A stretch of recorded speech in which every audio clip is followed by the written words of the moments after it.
Hello everyone, কেমন আছেন সবাই? আশা করছি সবাই খুব ভালো আছেন। আর হ্যাপি হোলি সবাইকে। যদিও এটা হোলির ব্লগ নয়, কারণ আমাদের রং খেলা সেরকমভাবে হচ্ছে না।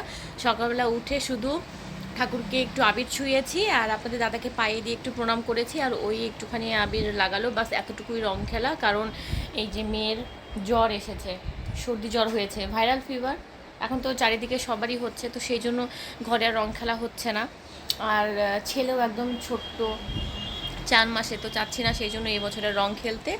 ওরা বড় হয়ে যাক, আর সব ঠিকঠাক থাকলে সামনের বছর অবশ্যই রং খেলবো, আশা করা যাচ্ছে।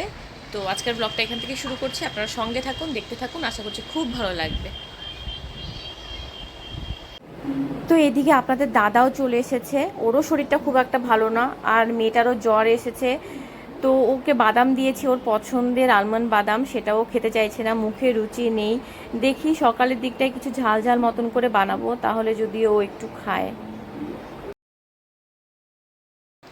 এখনই ডাক্তারের কাছে নিয়ে যাচ্ছি না, ওই ঘরেই প্যারাসিটামল আছে, সর্দির ওষুধ আছে।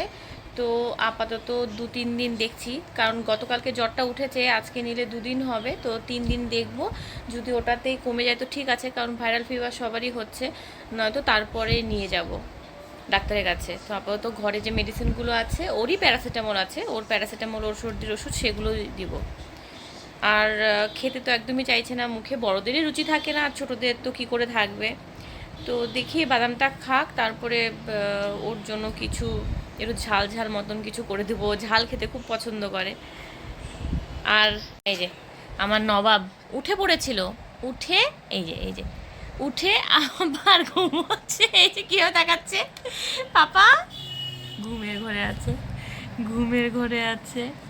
উঠে পড়েছিল, দিয়ে আমি পুজো দিব বলে ওকে আর ডাকিনি, আবার ঘুমিয়ে পড়েছে চুপচাপ।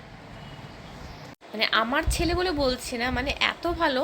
ওর যদি পেট ভর্তি করে ওর খাওয়া থাকে, মানে পেট ভর্তি আছে ওর, তাহলে কোনো ধরনের কোনো ঝামেলা নেই, কোনো চিৎকার নেই, কোনো কিছু নেই। ওকে তুলনামূলকও অনেক কোলে কম রাখি। মানে আমার মেয়ে এখনও রীতিমতন রাতের বেলাতেও ঝামেলা করে, কিন্তু ছেলে ওদের খেয়ে নিলেও মানে সুন্দরভাবে ঘুমিয়ে যাবে, মানে এত সুন্দর সত্যি।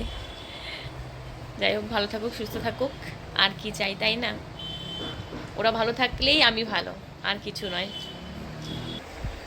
আর আমি এই যে সকালের জন্য মুড়ি মাখা, চানাচুর, কাঁচা পেঁয়াজ দিয়ে, আর লাল চা,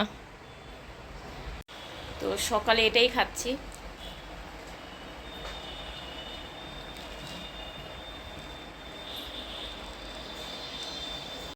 ছাদে যে কুমড়ো গাছটা লাগিয়েছিলাম, সেটা রোদে একদম শুকিয়ে যাচ্ছিল, তো গতকালকে সেটাকে গোড়া থেকে একদম কেটে ফেলেছি। তো সেটা দিয়েই চিংড়ি মাছ দিয়ে চচ্চড়ি হচ্ছে, আর এঁচোড় চিংড়ি, তার সঙ্গে ঝিঙে দিয়ে রুই মাছের ঝোল মতন হবে। তো এটাই হলো আজকে দুপুরের রান্নার আয়োজন। আর ভুল করে ওই ক্যাপসিকামটা বের করেছিলাম, ভেবেছিলাম যে কোনো কিছুতে দিব, তারপর ভাবলাম না থাক, চাউমিন আছে, তো একদিন চাউমিন বানিয়ে খাওয়া যাবে। চাউমিনে এই ক্যাপসিকামটা দিলে বেশ ভালোই লাগে, তো সেই জন্য আবার রেখে দিচ্ছি ফ্রিজের মধ্যে। এঁচোড় চিংড়ি আর শাক চচ্চড়ি করে আমি চলে এসেছি মেয়েটাকে স্নান করাতে, আর দিদিভাই বলছে মাছের ঝোলটা করবে। আর ওই যে আমার ছেলেটাকে দেখুন, ওকে ওই কোনা করে ঘুম পাড়িয়েছিলাম, ও এখন কি করে, হাত আর পায়ে ভর দিয়ে দিয়ে সমস্ত বিছানা ঘুরে বেড়ায়, ওই ঘুমের ঘরে এদিকে চলে এসছে। ওকে এখন বিছানায় একা ফেলে যেতেও যেন ভয় হয়। ও এখনো হামাগুড়ি দিতে পারে না, তাতেই এই পরিস্থিতি। যখন হামাগুড়ি দিতে পারবে তখন আমার যেন টেনশনের শেষ নেই। আর এদিকে দেখুন, মেয়েকে ভাত মাখিয়ে দিয়েছি। প্রথমে তো সেই এঁচোড় দিয়ে দিলাম, ভাবলাম যে বছরের প্রথম, আমাদেরও আজকেই প্রথম এবছরে এঁচোড় খাওয়া হচ্ছে, তো ভাবলাম মেয়েটাকেও একটু দিই, কিন্তু ও কিছুতেই খেলো না। সেই ভাতটাকে চেঞ্জ করে নিয়ে তারপর আবার ঝিঙে দিয়ে ভাত মাখিয়ে দিয়েছি, আর ওই মাছ দিয়ে একটু একটু করে দিচ্ছি, কিন্তু তাও কিছুতেই খেতে যাচ্ছে না, আসলে মুখে তো রুচি নেই। তাও আমি জোর করে খাওয়াচ্ছি, কারণ ওর খাওয়ার পরে সেই প্যারাসিটামল আর সর্দির ওষুধ আছে। এই মায়েদের হলো এক জ্বালা, বাচ্চা কাচ্চার যদি শরীর খারাপ করে, তাহলে যেন মায়েদের টেনশনের আর শেষ থাকে না। এদিকে আপনাদের দাদাও চলে এসেছে স্নান করে, তো ওকেও খাবার দিয়ে দিচ্ছি। ও আবার খাবার টাবার খেয়ে একটু বাইরে বের হবে, মানে আজকে তো হোলির ছুটি আছে, তো সেই জন্য একটু গাড়িটা নিয়ে বের হবে।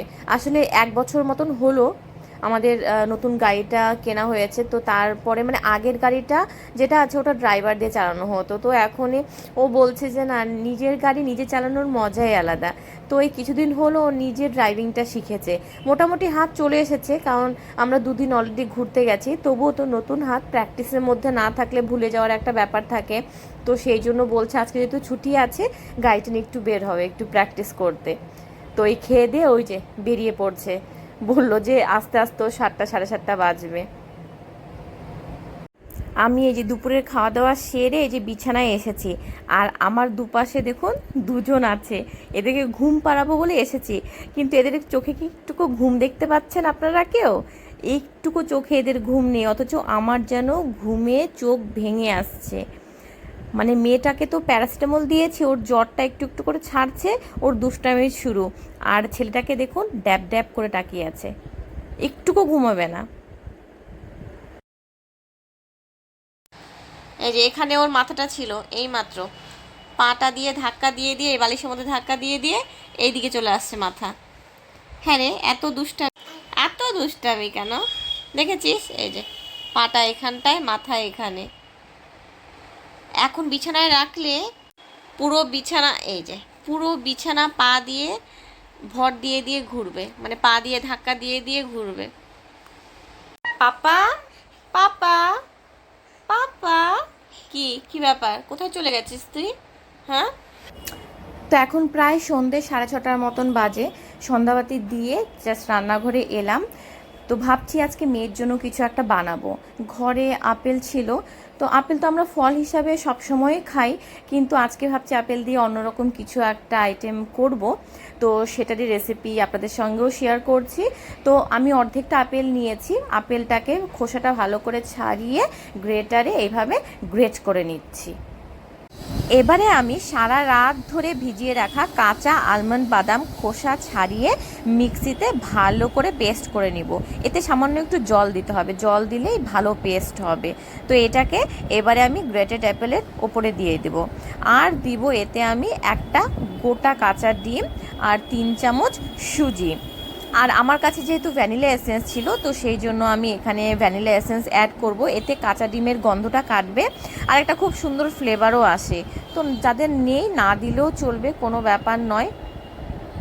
এখন আমি সবগুলো উপকরণকে ভালো করে মিশিয়ে নিচ্ছি। এখানে আমি কোনো ধরনের মিষ্টি এক্সট্রা করে অ্যাড করিনি, যেহেতু আপেল দিয়েছি, আপেলের মিষ্টিতে এটা ভালো স্বাদ আসবে। এখন প্যান গরম হলে ভালো করে ঘিটাকে এইভাবে প্যানে ছড়িয়ে দিচ্ছি। এবারে আমি ব্যাটারটা অল্প অল্প করে প্যানের মধ্যে দিয়ে চামচ দিয়ে এটাকে ভালো করে স্প্রেড করে দেব। তারপর এপিট ওপিট করে ভালো করে ভেজে তুলব, তাহলেই আমাদের রেডি আলমন্ড অ্যাপল প্যানকেক।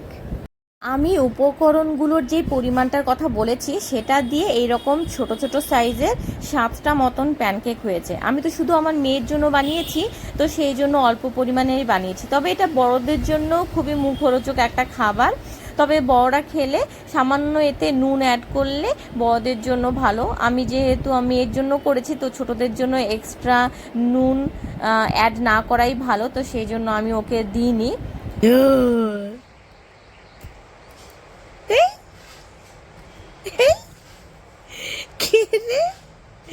শুধু দুষ্টামি করে,